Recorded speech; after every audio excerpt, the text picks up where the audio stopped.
Sering kita dengar ada peristiwa orang loncat dari gedung tinggi. Ada yang loncat dari jembatan. Ada juga yang menabrakkan tubuhnya ke kereta api yang sedang berjalan.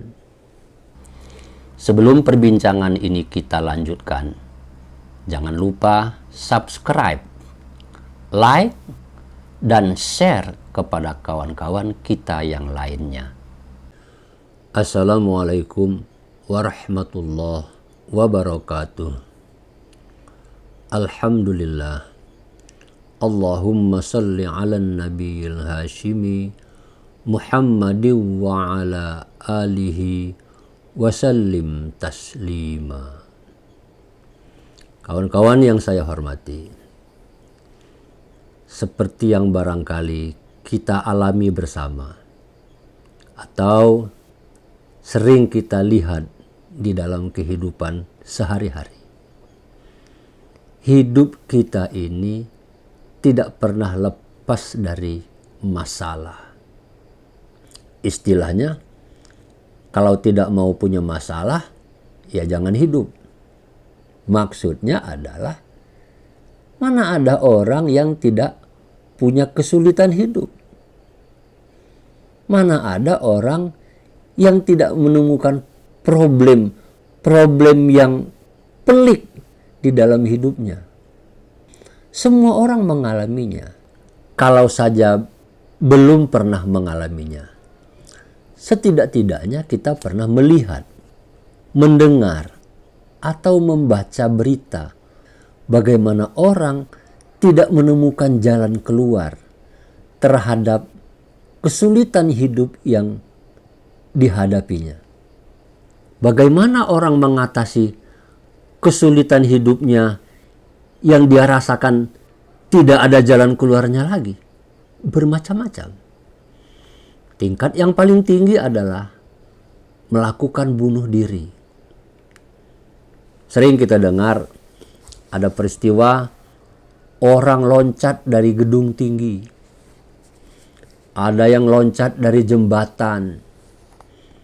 Ada juga yang menabrakkan tubuhnya ke kereta api yang sedang berjalan. Ada juga orang membunuh keluarganya. Dan terakhir, dia sendiri bunuh diri. Apa yang kita temukan itu menggambarkan bahwa manusia ini memang sesungguhnya sangat lemah.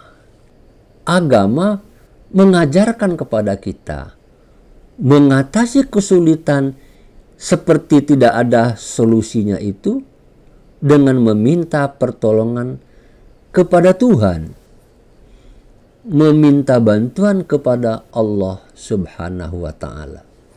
Jadi, kita diharapkan menemukan kesadaran kembali untuk terkoneksi dengan kemahakuasaan Allah Subhanahu wa ta'ala.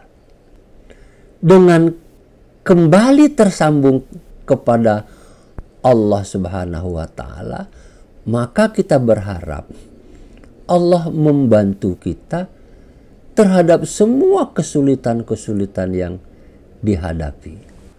Maka kawan-kawan, ketika seseorang sudah terkoneksi dengan Allah Subhanahu wa ta'ala, dia dapat meminta apapun kepada Allah di dalam doanya.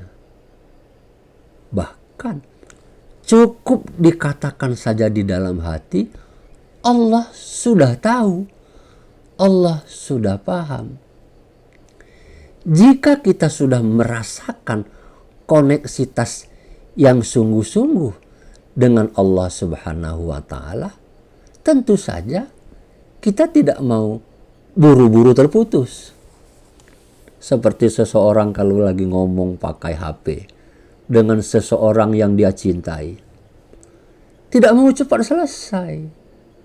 Pengen terus ngomong di HP sampai-sampai telinganya panas, baterainya habis.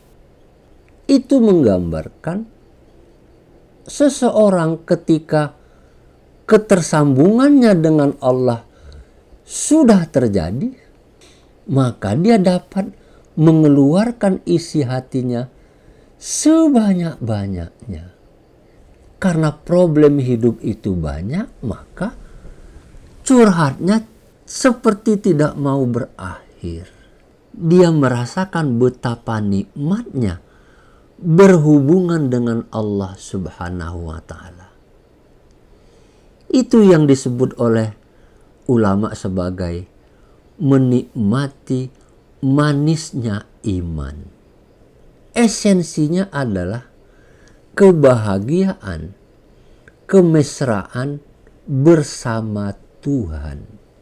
Ketika itu didapatkan, sudah tidak perlu lagi melakukan banyak aktivitas.